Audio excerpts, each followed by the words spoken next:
اللهم صل على محمد وعلى آل محمد كما صليت على إبراهيم وعلى آل إبراهيم إنك حميد مجيد. اللهم بارك على محمد وعلى آل محمد كما باركت على إبراهيم وعلى آل إبراهيم إنك حميد مجيد. ویسے تو سب کو یاد ہے نا، رسول اکرم صلی اللہ علیہ وسلم کا فرمان ہے اگر اس کو 10 مرتبہ پڑھے تو کتنا کو وقت لگے گا؟ یہ بات طے شدہ ہے کہ قیامت کو کوئی جنتی جنت میں نہیں جائے گا جب تک اللہ کے رسول کی سفارش نہیں ہوگی.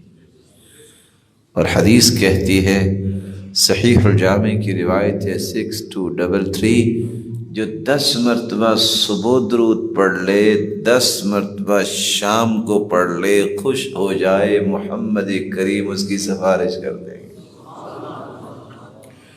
10 نیکیاں تو ملیں گی، 10 گناہ تو معاف ہوتے ہیں، 10 درجے تو بلند ہوتے ہیں، لیکن کمال یہ ہے کہ قیامت کے دن سفارش میں ملے گی تو کس ہستی کی؟ محمد مصطفیٰ کی.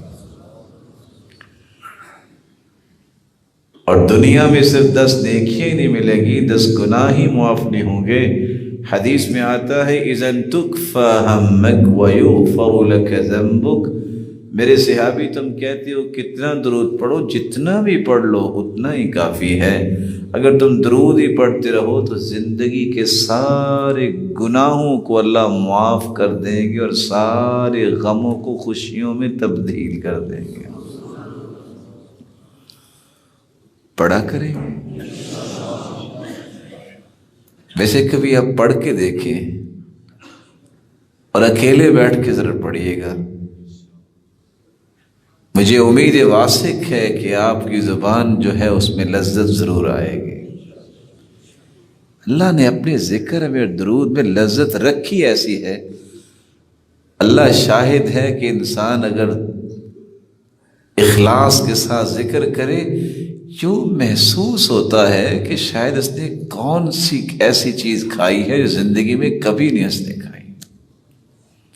لیکن یہ محسوس اور احساس بھی اس وقت ہوتا ہے جب دل زندہ ہو. اللہ ہم سب کو زندہ دل نصیب فرمائے.